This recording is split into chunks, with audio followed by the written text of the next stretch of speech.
Hello, everybody. Welcome back. We're going to talk about Buddhism, specifically from the Tibetan Buddhist perspective. And this is introductory level, kind of Buddhism 101, you could say.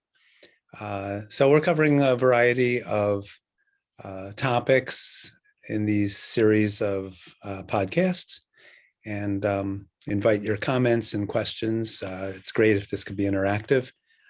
We have relative beginning student Tal with us, and we'll be having some conversation and Q&A and so on. So sit back and enjoy, and appreciate you being here. So welcome, Tal. Good to see you again. Likewise. I thought tonight we would start. I wanted to talk about a couple topics that we haven't covered yet. And something pretty basic but very fundamental is what we call the two accumulations. So when we really talk about Dharma, we are talking about a path, a journey, and journeys tend to have goals. And there are different goals in Buddhism according to the, let's say, the aptitude or the inclination of the student, one's own welfare and so on. In a sort of ultimate sense, we are trying to uncover our true potential as a human being, our true potential, our ultimate nature, and we call that our Buddha nature. And ideally, we're on a journey to full awakening. So kind of early on in the path, we do talk about something called the two accumulations, which seem to be necessary provisions for the journey. So any long journey, of course, you have to have your provisions with you. So what are the two accumulations from this sort of Tibetan Buddhist perspective? The two accumulations are what we call the accumulation of merit, is how it's often translated. And the other accumulation is called the accumulation of wisdom. So accumulating means either, of course, gathering something, but it really means bringing into oneself. So what does it mean to accumulate merit? And what does it mean to accumulate wisdom? And what is merit and what is wisdom? These are the kind of things I wanted to talk about briefly tonight. So accumulations are considered to be like, often in the sort of traditional teachings, it said like the two wings of a bird. In order to fly, you really need both. So merit is a Tibetan word, sonam, but what the word and the concept of merit is goodness, really, you could say. Merit is how we become a very sane and very grounded and a very good person. Good in the sense of we interact with others, we interact with our world. And how do we do this in a way that's, we could say, wholesome? So accumulating merit is kind of equated with the concept in the West that everyone's familiar with, a phrase that's very common, which is good karma. Which is sort of a meaningless phrase in some ways, but we do have a sense of what it kind of indicates. Good karma means you have really an abundance of positivity, which is very, very important. So just being generous, being kind, being not so self-centered, being giving, and these are all aspects of the accumulation of merit. We talked in an earlier talk about the paramitas. We talked about the transcendental actions of a practitioner who is in the process of waking up. And we talked about the paramita of generosity, for example, which means really being available all the time. Generosity of spirit.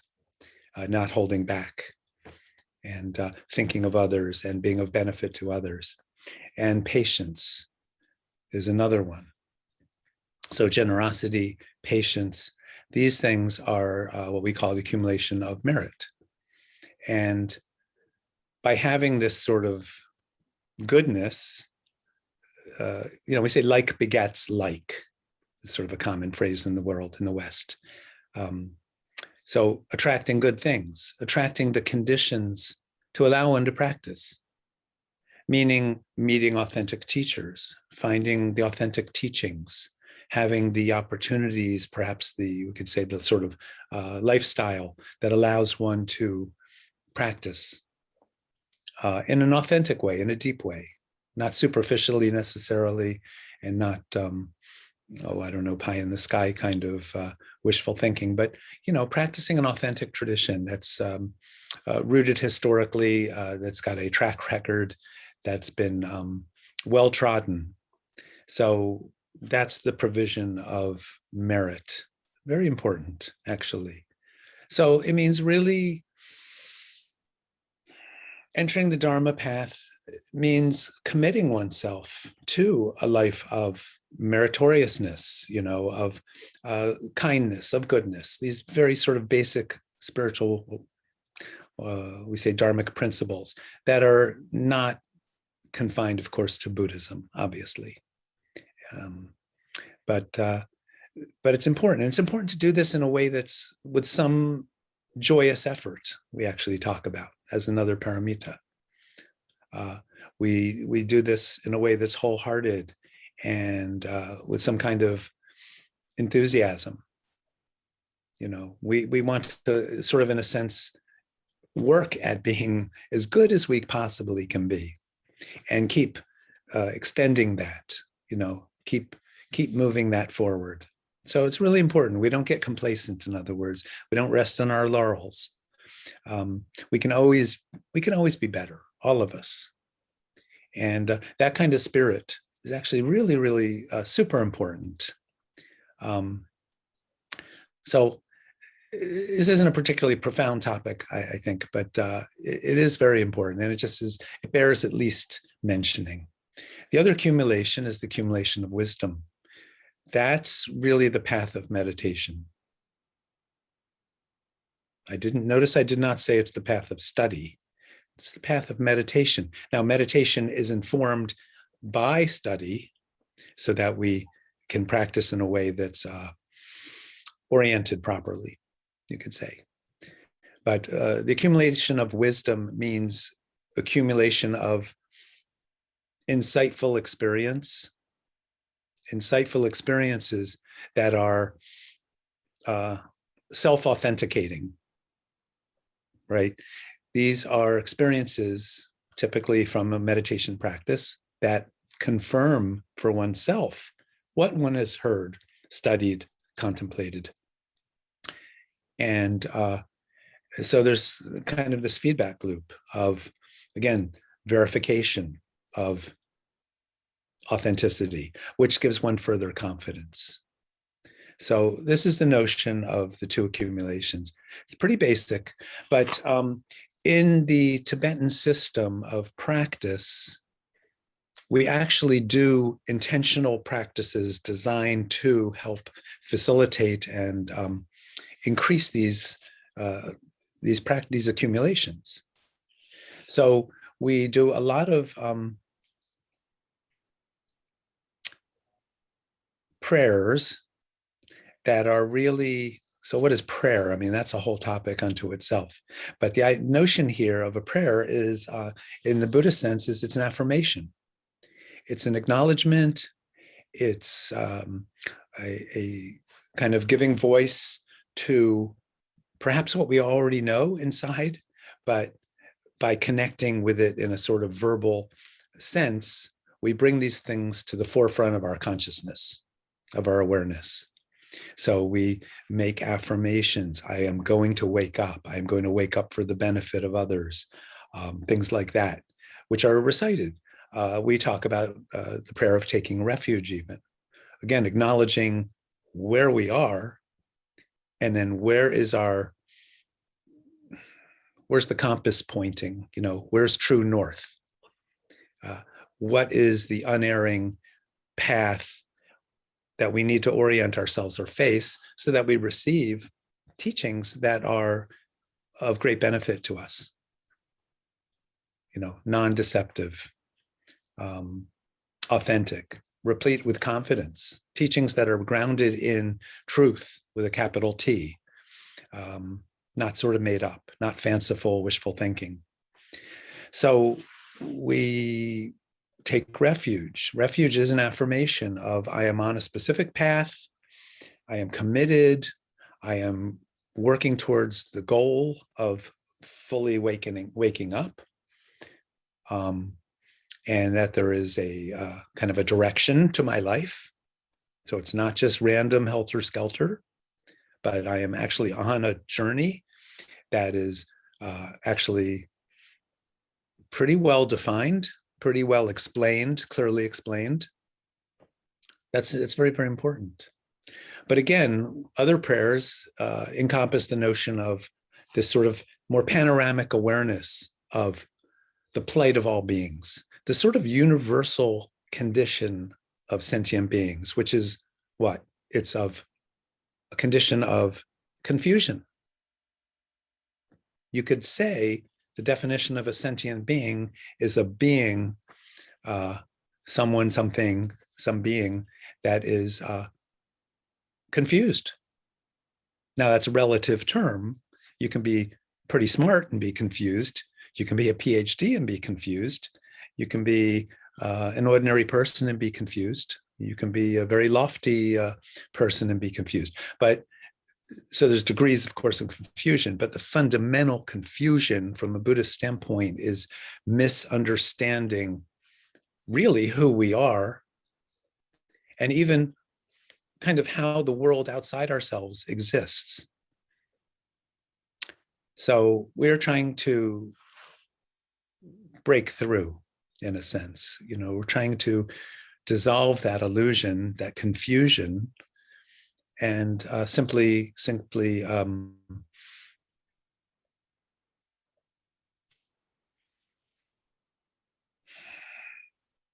experience non-grasping awareness. Okay, an awareness that's not based on subject-object, what we call basic duality, right? The dualistic split of I'm in here, I am something in here, I am me, and I'm here, and then outside of me is everything else. And that these are two sort of very separate things. And of course, that's how we, all confused, all sentient beings, exist that way. There's a way to resolve that. I mean, that is what the Buddha exemplified, that there is a state beyond confusion, which is extremely powerful. And it is the source of inspiration for Buddhists around the world for over 2,000 years, and to this day continues. And it's really, really important. And this brings up a whole different topic I wasn't really going to discuss, but I'll just mention Westerners that are interested in exploring Buddhism sometimes jump right into the middle of it and are exposed to a lot of teachings, a lot of even very sort of, we could say, lofty kinds of teachings from one perspective, but maybe have not actually explored much about the historical roots of these teachings. And I think there's something to be said for that. Anyway, that's maybe perhaps a whole topic we can put off for another time. So I touched for a moment on the notion of prayer and aspirations. So one thing I thought I could talk about tonight is something that's done frequently, a lot in the Tibetan system of practice. It's a particular prayer. It's called the 7-branch prayer. I want to talk about it because it's actually, I think, very important and very helpful and very instructive in many ways. So it's called the 7-branch or the 7-limbed prayer. And each branch of this, or each limb, is part of this process of purification that we're talking about, the accumulation of merit. Actually, it helps with the accumulation of merit and wisdom. So what are the 7 branches? Let's just go through these kind of briefly. The first is sometimes translated as prostration, but it basically means, it's kind of like refuge.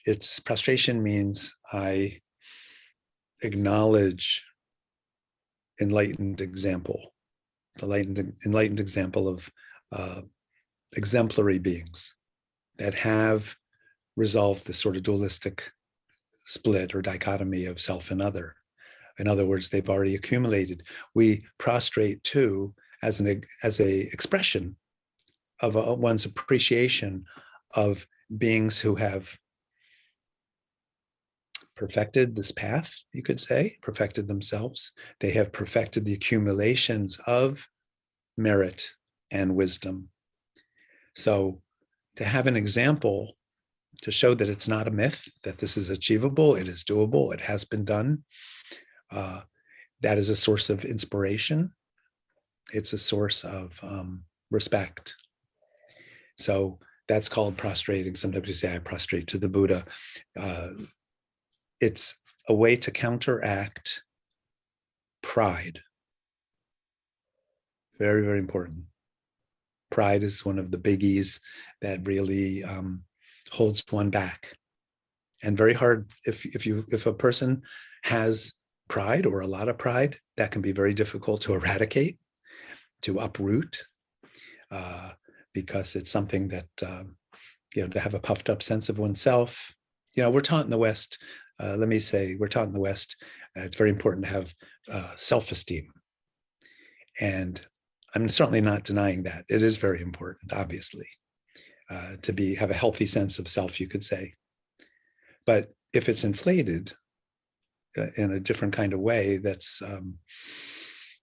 not healthy, of course. Pride and arrogance and this kind of sort of attitude or mindset, or even way that one thinks about oneself. I think we could probably all agree there's something off about that, something not quite right.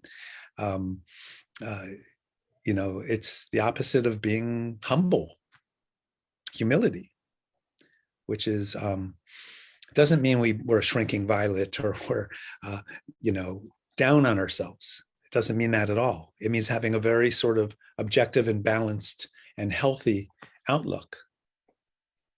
Anyway, this is the first of the 7-branch prayer. It's prostration. And there's a liturgy that goes with this. I'm not going into that tonight. I'm just giving you sort of the bare bones. So the first is prostrations. The next is, we say offerings. I make offerings. Well, we talked the other week about the paramitas and the paramita of generosity. And I said, really, to be generous in spirit means to be always available. And by making offerings, we counteract, you could say, greediness, attachment to things. So again, we can see there's a pattern here. The prostrations counteracts pride. Making offerings counteracts selfish clinging or greed. Then we go through the third one, which is confession. Now, the word in Tibetan is shak, and it has the sense, the connotation is to open oneself up, opening up. So it means not holding back, not hiding one's faults. It doesn't mean we go around telling the whole world everything we've done wrong, but it means we have a willingness to really be honest, actually, with oneself. So, yes, here's where I screwed up. Here's where I fall into negative patterns. Here's where I'm stuck. Here's where I need to perhaps grow in some way. So that's confession. And, Catholicism has its form of confession, and, I guess all religious paths, let's say, pretty much do. The notion is about accountability and honesty, kind of the similar things. We don't have to worry about confessing to a priest, let's say. It's not like that, especially in Buddhism. It's because this is a journey for oneself. There's nobody passing judgment on us, which is really great, actually. Let me say that again. There's nobody passing judgment on you in the Buddhist path. It's not even there. We may judge ourselves. We may be very self-critical and hard on ourselves. But this aspect that we're talking about, this kind of confession of faults, it's not to be hard on oneself. It's actually to kind of release the pressure cooker, take some of that pressure off oneself. We can't move on until we actually in some way do acknowledge our, let's say, certain shortcomings, or, as I said, certain habitual patterns that we may have, and things like that. Because the only way to really, let's say, overcome the negativity is the first part of that path, obviously, is acknowledging it. So that's this idea of opening up. And if there's any accountability, let's just maybe say it's to the universe, it's to the enlightened beings or enlightened awareness that fills this universe, that this universe actually is, you could say. So very, very important. Very, very important. And very beautiful, really. So that's the third branch. So we're going to keep going over these so we kind of hold them in our mind. Prostration, making offerings, confession of faults. Then the fourth one is called rejoicing, and it really means to rejoice in goodness. And it's rejoicing in one's own goodness, but even more so, it's rejoicing in the good deeds of others, the good behavior of others. That's really important. And what does that counteract? Pride. Or I should say jealousy. So if we rejoice in the goodness of others, that counteracts jealousy, which is another one of these kleshas. And I should probably say what the word klesha means. Klesha is a Sanskrit term, and it basically means emotional, we sometimes say defilements, which is kind of a little bit of a judgmental word, but strong emotional states, strong emotional, unenlightened states. This is what a klesha is. And they are pride and jealousy and attachment and anger and ignorance. Those are the five basic ones that are often talked about. So we can start to see these, the seven branch prayer is acting as like remedies, medicines to help counteract, or at least help us work with these kleshas. So rejoicing in others is a really beautiful thing. Many people, because of their own, let's say, insecurities, have jealousy towards others, kind of a little bit of resentment or something like that. Since we're striving to become awakened, or you could say enlightened, an enlightened being doesn't feel jealousy towards others any more than they feel greedy or prideful. So the ability to actually see and acknowledge others are doing well, they're doing good things, that is praiseworthy. We share in we rejoice actually in their good fortune. That's a really important dharmic principle. And again, these seven branches are recited very frequently. they often are placed in the beginning, near the beginning of liturgical practices, different dharmic liturgies, recitations, and different sort of ceremonies and things like that. Very, very common, very, very important. So that's the fourth one, rejoicing in the merit of oneself and others.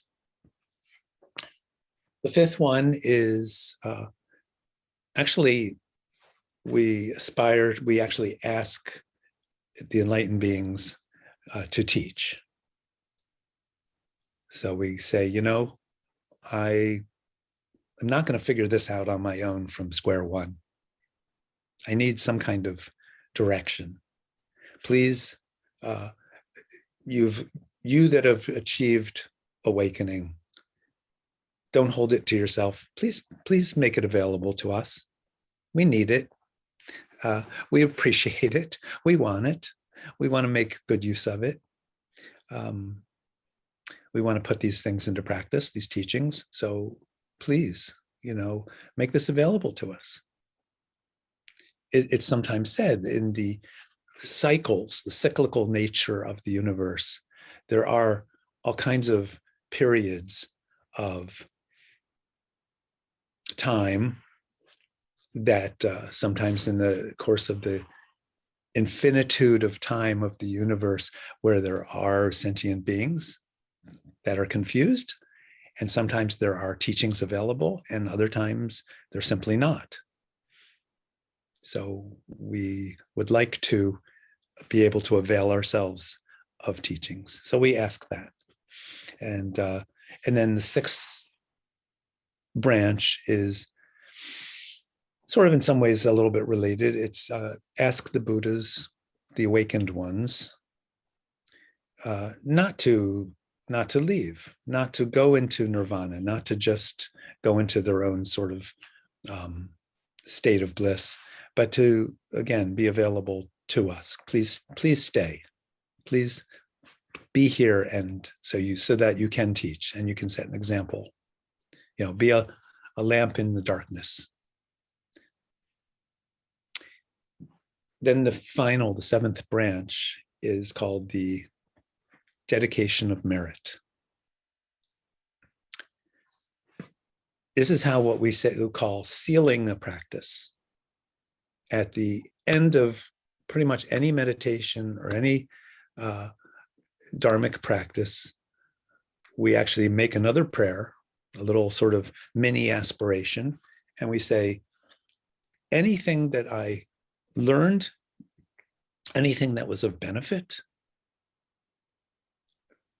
it's not for me, or it's certainly not just for me.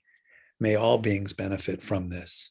May somehow the goodness of this, the auspiciousness, the profundity, may it really help others.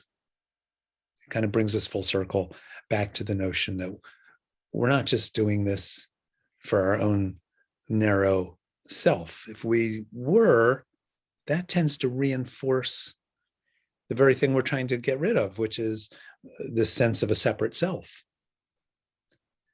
So it's also kind of an act of generosity, it's sort of an ultimate act of generosity. We actually sometimes talk about, I give it away. Anything I might have gained, benefited, I want others to have it. Don't even let me have any, because if I have some, that's less for them. So it's a very magnanimous kind of state of mind. So these are the seven branches. And this is again, just, it's sort of embedded in Tibetan practice. And there's many such things like this, but this is a very important thing, often not that talked about.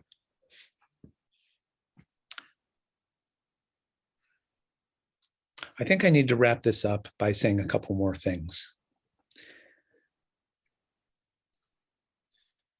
which is, what is real practice? There's a very famous story that somewhat illustrates this, and I have to paraphrase it. I'm not a great storyteller, so my apologies. But the way it's told is, there is a student, this is in sort of old Tibet, let's say, and the master or the Lama sees the student, and the student is, I don't know, he's painting a tanka of a Buddha, and the teacher says to the student, "What are you doing?" He goes, I'm doing this dharmic activity. I'm painting a beautiful painting of the Buddha." And the teacher goes, "Well, that's very good, but it'd be better if you did real practice." The student kind of scratches his head. He doesn't, well, what does that mean? What's real practice? So he goes, "Oh, I know. I will, I'll copy the sutras. I'll make some copies of teachings of the Buddha. That's great practice." And the teacher comes by a couple of days later, and he sees the student hard at work, copying these sacred texts. And same kind of exchange. "What are you doing?" "Oh, I'm copying these texts. I'm practicing Dharma." He goes, "Well, it would be better if you practiced real Dharma." And the student again is a little perplexed and goes, "Well, painting the Buddha and copying texts, that's not real practice. I know, I need to circumambulate. I need to do, we call korwa in Tibetan, but it means to go around in a clockwise manner around a holy object, like we call stupas, which are kind of buildings that hold relics of Buddhist masters, so on." So he's doing that, and the teacher comes and says, "What are you doing?" And he goes, "Oh, I'm practicing Dharma." And he goes, "Be better if you practice the real Dharma." So finally, the student is so exasperated and says, "Master, I've been doing all these things. What is real practice?" And kind of the moral of the story, or the punchline, is he says, "Well, real practice is eradicating your kleshas. Real practice is getting to the root of what's, let's say, keeping you encumbered or unenlightened. In other words, real practice is lessening your pride, lessening your jealousy, lessening your impatience and anger, lessening your jealousy, lessening your ignorance, working on yourself in that way. That's real Dharma practice. And meditation, study, trying to be, quote, a good Buddhist or whatever, that's not real practice." And I think a lot of people may miss that point. It's a very, again, very sort of basic thing. But the point of Dharma, the point of practice, and the real sort of measure of whether you're sort of making, let's say, progress, is if you are lessening your pride, if you're less jealous than you used to be, if your anger is much more under control, much better, and you're much more patient, and so on. So that's what real practice is about.